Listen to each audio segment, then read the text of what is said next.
Welcome to the Deep Dive. Today, we're digging into some key remarks from the InMode Ltd. Q3 2025 earnings call. That was on November 5th, 2025. That's right. And just so you know, our mission here isn't the usual deep dive into spreadsheets. No financials today. Nope. We're focusing exclusively on what the co-founder and CEO, Moshe Mizrahy, said in his opening remarks. We want to pull out the high-level strategy, the immediate priorities, basically how leadership sees things shaping up for 2026. Okay, so getting straight to the strategic intent. Exactly. If you want the leadership narrative, this is it. And the CEO, Mizrahy, kicked things off with an interesting framing. He said Q3 2025 went in line with expectations. All right, standard phrasing. But he immediately added they're navigating a complex economic environment. So hitting targets but acknowledging it's tough out there. Yeah, that complex economic environment line is, well, it's code, isn't it? Inflation, interest rates. All of it. Consumer spending tightening up, especially for things like aesthetic procedures, which are often elective. So the main question becomes, if things are so complex, how are they planning to grow? What's the strategy? Aggressive? Defensive? Okay, let's start breaking that down. He pointed to their core strengths first. Performance comes from, quote, their diversified portfolio and disciplined execution of our strategy. Which sounds solid, if a little corporate speak. Right, but what does diversified portfolio actually mean in this specific market? The minimally invasive aesthetic space. Well, it means they're not just a one-trick pony. They have different technologies, different devices, maybe some for body contouring, others for facial treatments, maybe wellness platforms too. So if one area slows down because, say, people cut back on body treatments. Exactly. They've got other revenue streams to hopefully pick up the slack. It's a bit of a buffer, a defensive move built into their product lineup. That's the flexibility, the strength he's talking about. Okay, makes sense. And building on those strengths, the portfolio, the financials, the brand, he made a pretty bold statement. Oh, yeah. He claimed these factors position them as the global leader in the minimally invasive aesthetic and wellness industry. Wow. Okay. Global leader. That's Okay. a big assertion. It's a crowded market out there. Yeah. Lots of competition, especially non-invasive stuff. So how do you back up a claim like global leader? Well, you can't just say it. You have to act like it. That usually means innovation, yes, but crucially, expansion. You can't lead globally by just, staying put. Which leads us perfectly into their forward strategy.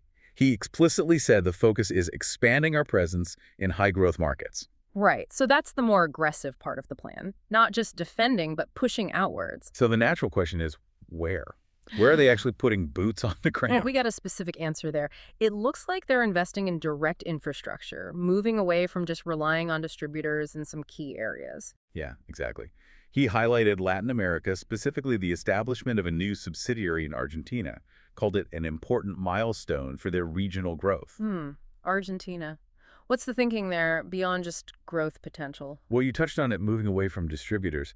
For these complex, high-value devices, relying on third parties can be tricky, right? Oh, absolutely. Training, maintenance, compliance. It's a lot. If a distributor isn't up to scratch, it reflects badly on the main brand, especially with medical-grade equipment. So the control aspect is key. Totally. And the CEO spelled it out. The goal of going direct in Argentina is to better serve customers through direct engagement and localized support. And localized support here means more than just fixing a machine if it breaks. Oh, much more. It's about quality control, proper clinical training for the users, making sure service contracts are solid, managing consumables, basically controlling that whole customer lifecycle and locking in recurring revenue. It's a big investment to own that whole chain. And they seem to be moving fast on this. There's a pretty aggressive timeline for Argentina. Pending final clinical clearances, they expect to begin generating internal initial revenue by the end of 2025. Wow, okay. End of this year. I guess. That's ambitious. Setting up a full subsidiary, getting clearances, and generating revenue in, a few months from the call? Seems very quick. Yeah, it raises a question. Is that super confidence in their plan? Or is it maybe a bit of signaling to the market, reassuring investors amidst that complex environment? Could be a bit of both. Possibly, because setting up shop like that costs serious upfront money, staff, offices, legal hurdles. Aiming for revenue that fast suggests they see Argentina as ripe for the picking, but there's definite execution risk there. That tight timeline really emphasizes the push for direct control, though. And it's not just Argentina. They're doing something similar following their earlier subsidiary launch in Thailand. Ah, so there's a pattern emerging. Yeah, he mentioned they're actively building strong local team to drive sales in Thailand, too. Okay, so it's a playbook. Global strategy, but very localized execution. Building infrastructure for the long haul, not just quick wins through distributors. Deep market penetration seems to be the goal in these selected regions. Right. But you can't expand globally without the right products, especially products maybe tailored or well-suited for new markets.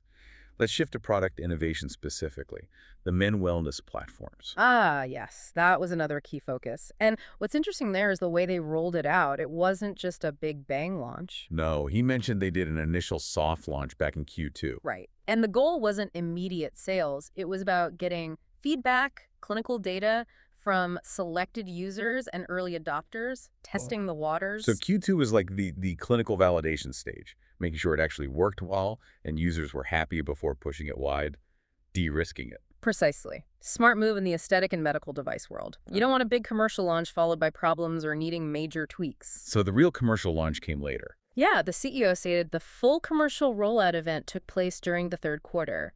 And the revenue impact. They expect that to start showing up toward the end of the year. So Q4 numbers.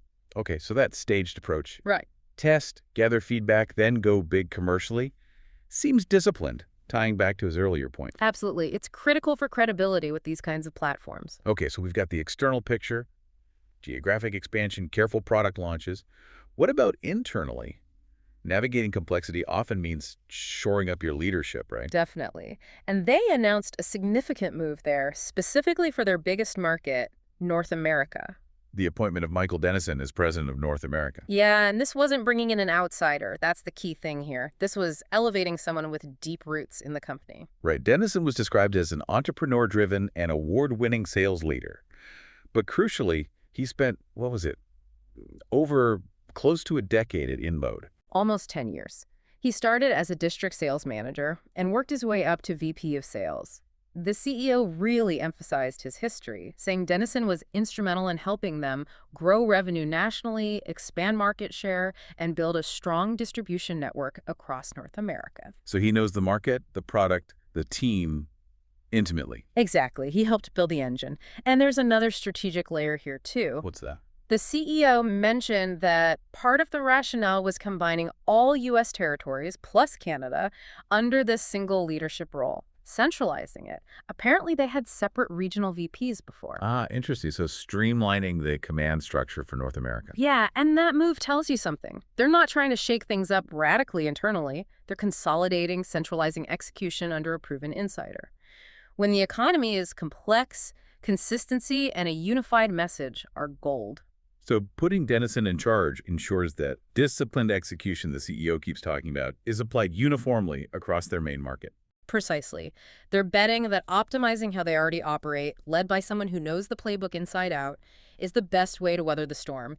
It's about efficiency and stability. Okay, so let's pull it all together. The big message from Mizrahy's remarks seems to be, well, it's not about battening down the hatches. Yeah, surprisingly proactive, actually. Yeah, tackling the tough economy by pushing harder on geographic expansion, Argentina, Thailand, going direct, reinforcing North American leadership with a long-term internal expert, and launching new platforms like Men Wellness, but only after careful stage rollouts. It's all about specific tactical moves, opening subsidiaries, centralizing management, validating products rigorously. It all points to a core confidence, despite the headwinds. They seem to be addressing the challenges by doubling down on control and efficiency, both externally and internally. So the big question left hanging, really, and something for you listening to think about, is how this plays out. Will this big bet on localized, direct control in new markets, plus centralized leadership at home, be enough? Right. Will it allow them to keep growing and defend that global leader claim through 2026, even if the economy stays choppy? Or is investing so heavily in direct infrastructure in new places while centralizing at home maybe stretching them too thin right now? Is the confidence justified, or is it potentially overreach?